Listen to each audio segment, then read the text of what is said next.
Hello and welcome to another episode of the Growing Pains podcast. Today I'm delighted to introduce Oliver Deane, the founder of the GoodNet, and we are very happy to have you with us, Oliver. How are you? I'm good today. Thanks for having me on, Harry. Excellent. Absolute pleasure. So I think a nice place to start is kind of with the story behind the GoodNet, your own journey to this point and the sort of summary of the growth of you guys to date. Of course. So we're in the media industry. We work, the GoodNet is, as in the business of putting brands, ads out into the world, whether that's placing them on a website, putting them on YouTube, into a TV channel or whatever that might be. I've been in media for about 20 years now, worked at a variety of big companies, most notably a company called Global Media and Entertainment Group, like one of the biggest media companies in the UK. They own most of the UK's biggest commercial radio stations, and they look after a lot of outdoor advertising on things like the London Underground. So I had a good career there before leaving with a friend and now business partner to launch the GoodNet about 3.5 years ago. But it came from an idea that we had that was part passion, part gap in the market, to create a business that we call ourselves a sustainability powered performance business. And what that means to people within the media industry is we specialize in improving the performance of a media campaign, paid media, so buying ads. And we do that by making it more sustainable. So if you are NatWest Bank, one of our clients, and you have a video ad that you want to put out across the internet, their media buying agency will come and work with us. We will use our data and capabilities to ensure that that goes on to the right websites, the right YouTube channels that align with their values, and makes their campaign more responsible. It produces lower carbon emissions, it aligns and appears in more responsible content, but in doing so, it improves the performance of their campaign. And obviously there's a lot of routes to entrepreneurship, and yours is very much from big corporate, as you mentioned, into founding and running a business. How have you found that particular shift? I was fortunate enough in the sense of I worked at a company that was very entrepreneurial. I mean, Global Media and Entertainment is a big company. I mean, it's a huge company, but it's very entrepreneurial in the way it works. An opportunity really fell into my lap a while ago, about 11 years ago, where my boss kind of called me into his office and had this new exciting project that he wanted me to work on. And at the start of it, it was a kind of a scrap of paper for a kind of an idea he had. And little did I know at the time that would have been a thing that ultimately sent my career in a completely different direction, because it was the opportunity to launch a business within Global called DAX, which then stood for the Digital Audio Exchange, which was a really innovative digital audio advertising technology platform, which essentially, and it's very, very regular now in this process, but at the time it was very innovative. It was a kind of a data-driven, technology-driven way of inserting ads into music streaming services and podcasts, which at the time was very, very innovative. But the point being, I got given an opportunity to take what was his and a few other people in our leadership team's idea and almost create a business within a business. So my world moved from being somebody in a commercial team that chased a revenue target every day to being somebody that ran a P&L. And I ran that business, DAX, within Global, a bit like a startup within an organization. I had my own P&L. I used to have my own CapEx budgets and OpEx budgets. And I learned the shift from somebody that chased a revenue target every day to being somebody that suddenly chased a profit target and focused on things like margins and capital allocation and CapEx planning and how you could ultimately grow a revenue while keeping your eye on your costs. I was almost given this audition for myself, really, in the sense of I did that for a number of years, and it grew from zero to being highly profitable, like, tens of millions in revenue across multiple continents. And that was a very good dry run for what life would be like starting a company. So I really love that. I enjoy running my own department, my own P&L. And from the minute I got given that, I remember when I resigned and I said to my boss at the time, from the minute I got given that was almost like I was kind of hooked on that and knew that one day I wanted to, and someday try and do it myself.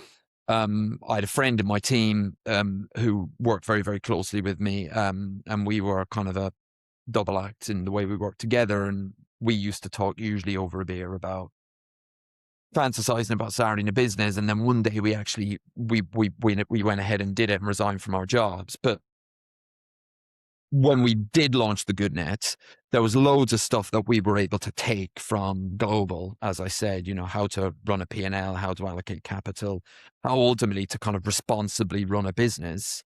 However, there was a whole lot of other stuff that we didn't take into consideration, and maybe we didn't appreciate stuff that when you're doing it within the big might of a company that has huge amounts of resource at its disposal, to literally it being two of you working out of your spare rooms on talking on Teams to each other. There is some stuff then you realize how materially harder it is when you have literally just started out of nowhere, Like there's practical stuff like you don't have the back office that you might have in a big company, like a great legal team and a finance team. A lot of that stuff you have to do yourself. But also just when you work for a company like Global, you're working for something that has so much established brand credibility in a market. Everybody, if they don't know the name Global, then they know the names Capital FM or Heart FM or all of their big, they've recently just acquired Gary Neville's company, The Overlap. They know their household name brands they're dealing with. And when we originally started in midway through 2022, no one had ever heard of the GoodNet. And you realize your need to sell and hustle for literally every dime of revenue you get. And there's a point where, maybe if I was to analogize it, it's like you're rowing a boat and the action is the same because ultimately you need to do the same things. But when you're in a startup, it feels like you're rowing against the current because while you're essentially doing the same thing all day broadly, you're trying to sell your services to advertisers. You're then taking their advertising budget and responsibly activating a campaign for them. There's so much in that just makes it harder to do. And I mean, I'm sure we can get into the specifics, but how kind of humbling and how much resilience you would need and how many knockbacks you would get, even though I felt I was quite resilient going into this. Nothing prepares you for what it's like when you literally start from scratch. And one of the things you've found that really do help to sort of get that cut through, you obviously got resilience, but what really worked for you guys in terms of finding those tactical bits that helped you to grow? So, I mean, well, our, I suppose, unfair advantage starting our company was we started within the industry where we were already operating in. So at that time, 2022, I'd worked in media for about 17 years. And ultimately we were staying operating within our business. So we were selling to the same customers. We were using the same types of technology. We were operating in the same, regulatory frameworks, and so many dynamics about the business that we were working in, the media industry. We already knew.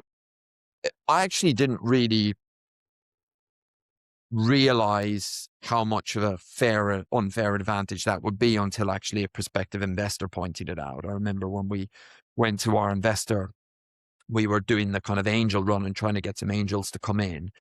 One of the investors said, we had the usual slide deck about here's our total addressable market, and here's our idea, and here's how we think we can win. He said, look, in all of this, the thing that you're not really recognizing is the entire reason why I'm willing to put my money into this is you are people who have 18 years of experience in one area of this market. You're lifting an idea that you had made successful in our case, the audio and radio podcasting streaming world, and you're dropping that idea into another part of the industry.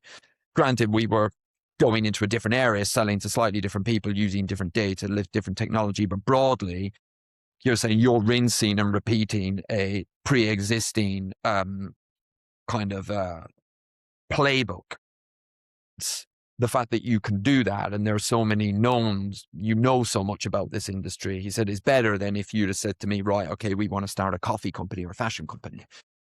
And therefore, I would say to people, when you are starting a company, don't underestimate the ability or the kind of advantage you get from doing it within your industry. You always read about, lawyers that start fashion companies, or, people that maybe work in a completely different area. Like, I'm an engineer and then I started a telecommunications company, and there's often lots of stories around that and they get mythologized a lot. But actually, really, don't underestimate knowing the inner workings of an industry and taking your idea or having an idea and being able to get to that. So within that, one of the things, for example, we were able to get to a lot of the decision makers in our industry quickly because we'd known them for so long. These people are business we'd done business with for 18 years, and we knew who the people at the various big media buying agencies or the big marketeers who ultimately control the big media budgets. We knew we could get to them, and we knew they would take our meeting, and we knew we would hear them out because we had maybe 18 years of credibility and respect that had been built up from working with each other rather successfully. So we weren't just this unknown entity. So our ability to get to them and get to them quickly and then position our product in a way that we knew, you know, helped some of the pain points they had or helped them realize an opportunity that was in the industry ended up being quite a big thing for us, and is probably the reason why we ended up getting our business off the ground and we're still here today.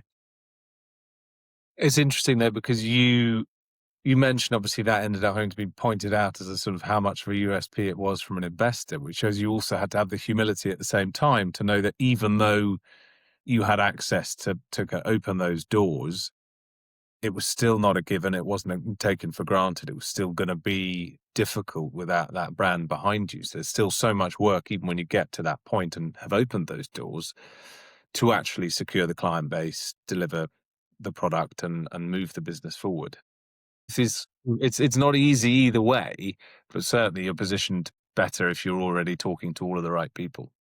Definitely. I mean, somebody said to me at the time, you're right, because like, of all those people that we'd done loads of business with, and we thought maybe in some cases some of them might be shoo-ins for working with us, we found that when we then worked with the GoodNet and we came with our new company, they might be going in a slightly different direction at the time, or they had already a partner in place, or sustainability, which is our niche within our industry, wasn't that important to them. So therefore, even these people that I have known for years, I still got no's from. And someone actually explained it to me. They talked about it. They said it's the difference between understanding your personal capital and your professional capital. And what they meant by that is professional capital is, in my case, it was global in the fact that a lot of my relationships, a lot of the reason people took my calls, a lot of the reason people wanted to work with me and I had a good working relationship with was because their vested interest was in global. And I was the person that they dealt with. A personal capital is maybe the person that said, no, I believe that if you as an individual is going to start something, then I believe that you can make it work and you're the person that's worth partnering with.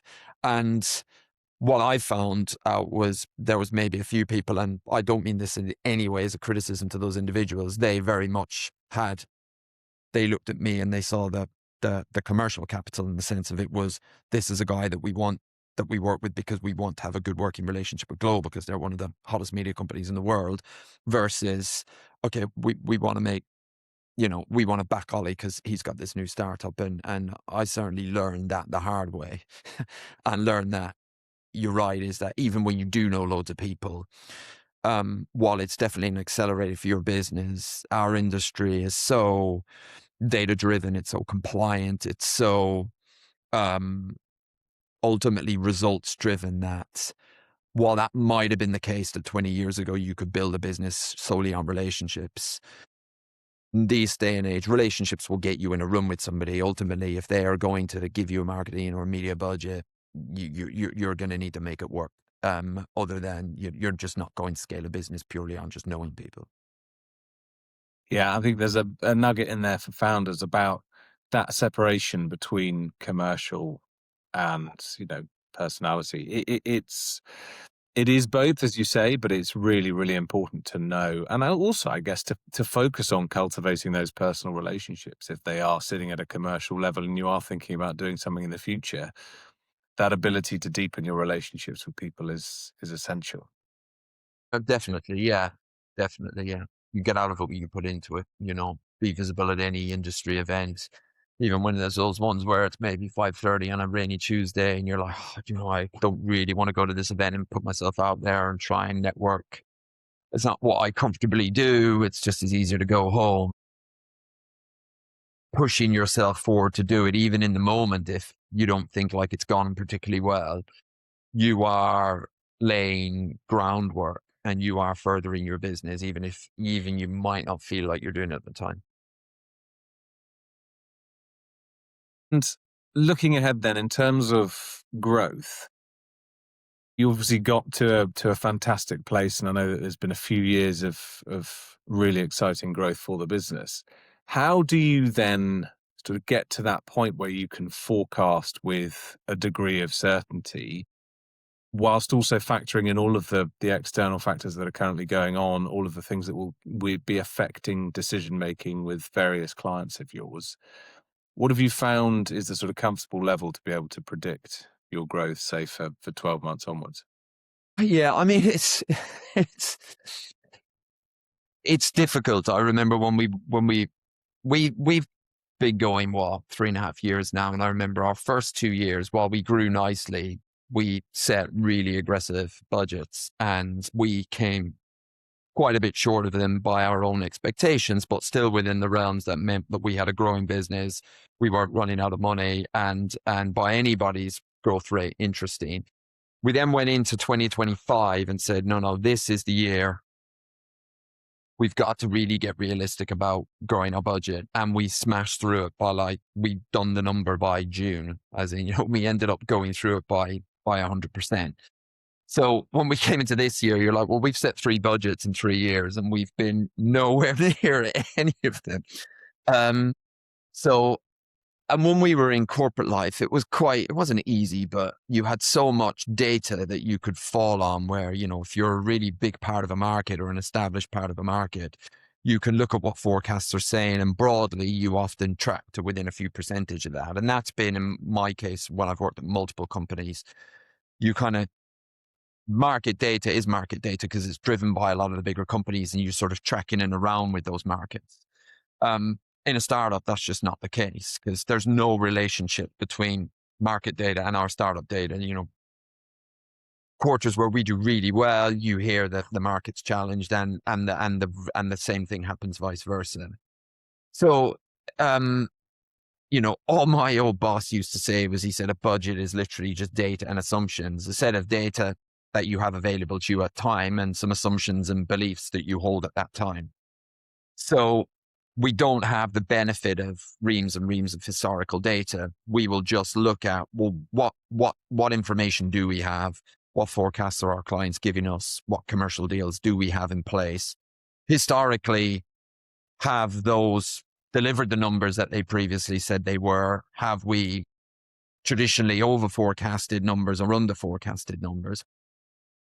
And then you sort of add up a number in that sense, and then stand back and go, do I believe that or don't I believe that? And we're a quarter into where we are, and actually this is where we've had our most accurate budgeting quarter. So maybe that's just as we age into from a startup to a scale up, we just get better at understanding it a bit more. But the real challenge is, as a high growth business, is how you allocate capital in that sense, and how you're allocating capital for growth, because we raised an angel round of money to get going so we could pay ourselves, hire some people, build some technology, and we're not looking to, raise a Series A or something like that. We're a profitable business and we're growing, and we want to balance that aggressive growth with responsible use of money. And that is hard. That is really hard, because some people around our board and they go, guys, you're growing at 200% a year. You guys need to invest. And we were told off by our chairman saying, guys, you're just not investing enough. You're being too conservative. The flip side of that is you really aggressively deploy your capital, and then if you have 2 or 3 bad quarters, suddenly you're back to worrying about cash flow again. I will always, as my business partner, we're quite aligned in this. We will always err on the side of caution. And I would rather be sort of, if you're going to be an entrepreneur, my view is you're going to be kept up at night about something. You just got to choose what you want to be kept up about. And I would rather I'm kept up about, do we have too much work on relative to the resource that we have, rather than have I over invested in money and am I going to run out and need to potentially go back into the market and try and raise more. So we will naturally err on the side of caution. And I think that is because we have grown up in corporate life where when you grow up, you are in a game of incrementally growing profit every year. So you're given capital and you have to grow it every year. But what you're not doing is you're not, taking huge injections of capital, having 3 or 4 years of loss making, trying to grow your top line and then trying to get, saying in year 5, we're going to be profitable. And I think when we launched at the time, it felt like we had people in our space playing that game, and they just seemed to be doing all this stuff that we weren't doing. They were at events we weren't at. They were flying around the world where we weren't at. They were hiring more people than we were, and their LinkedIn headcount's going up and ours is still staying quite small and all of that stuff. And we're like, are we just really bad at startup life? Is there a fundamental different game here that we need to be playing? Do we need to be aggressively deploying capital, watching the top line and worry about profitability later? But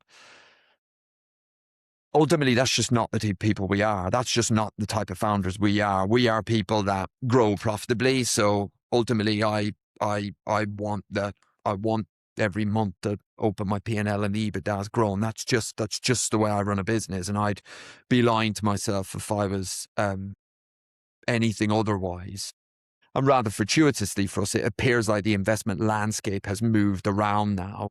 And businesses like ours that are maybe that bit smaller, frugal, watching their headcount, cleverly using some of these AI tools to keep the resource costs down, growing well, but growing profitably, seems to be more in fashion than it previously was. Being profitable is fashionable. Yeah, who'd have thought it? So when it comes to kind of your thinking around investment, and you obviously talked about not really looking for a Series A, it's not huge reinvestment in the business, but for you, I guess, in terms of growth ambitions, what do you see as being the trade-offs over the next few years as you look to scale? So the trade-offs is really good because, and I'll give you a real live example right now, is 50% of our business comes out of the USA. And we don't have people on the ground there. And it's grown and it's massively growing. It's the fastest growing part of our business and it's growing. And that's brilliant. However, we don't have people on the ground. And that could take you to a world where you say, well, the next step for somebody like us is to put people on the ground and really double down on that growth. But the US is a graveyard for European businesses that have got a foothold in Europe, gone to the US. Hiring people in America is so expensive, especially in media, because you're hiring in New York and LA where salaries are high. And often with that injection of resource and investment, the revenue doesn't come yet. So you wrestle with this idea of, at what point do we put people on the ground there? And we know we're going to put people on the ground at some point, but we just need to make sure that we pick our time. And the trade-off means is that we might be slightly for giving up a bit of top-line growth there in the moment, because when we do put people on the ground, there'll be a real sustainable commercial foundation for us to do that, and we will still continue to run a profitable business in the US. And that's just one example of a trade-off conversation that we're having. And then you have those trade-offs in every which way you do in life, like, whether it's the amount of marketing you're doing, whether it's the depth of data that you might have in your department. And I think we would always say, well, let's say you think you can get to X if you're really aggressive with your deployment of capital. But I always go back to the absolute most important metric in my company is profit. And therefore, we're definitely maybe for giving a bit of headline growth up to remain a growing and profitable business. And we're at peace with that. So, we grew over 200% last year. We're 111% up year on year in Q1. So, we're still posting really, really high profitable revenue growth, given that the way we're doing. I think for me, when I would look at that next stage, and if I was going to take capital, for me, it would be something that fundamentally changes the root of our business. So we could take capital to acquire a business when we're at that point, and that business might even be bigger than us. It might be a business that has it's bigger than us. It's got established footprint. It's not quite got the growth rate we do. And we believe that if under our leadership and with our data platform and technology into it, it can massively grow. That is the type of thing that would be interesting, or whether we might take capital from a strategic that would fundamentally change the direction of our business in a positive way. That might bring with them a whole lot of new clients. We might be part of a bigger group or something like that of companies where you still remain independent, but you might get the benefit of a bigger partner in that sense. Just to be clear, we don't have a developed conversation there. But for me, I would be looking at the reasons why we would look to do that fundamentally would be that you're leaping the level that you currently are. And right now to raise money, just to carry on doing what we're doing isn't the route we're going down. Yeah, absolutely fair enough. What are the things that you see in this coming months and years that you would really choose to focus on? Not necessarily problems, there'll be some challenges. AI is obviously one of them. What are the things on the horizon that you think will fundamentally change the game that you need to be ahead of? I mean, maybe the three things. First thing is AI, and I hate starting there because it's so overused, but it is going to completely transform work. I do believe that. I look at AI through three parts of our business when I'm thinking about AI. Number one is, what are the tasks, the daily tasks of running a business AI can help us do and help us do more efficiently? I often think that entrepreneurship is often glamorized, mythologized to be these sort of big things. And this is, parking AI for a second. I actually think a lot of the success of starting your own company is about consistently doing tasks, often mundane tasks, really, really well.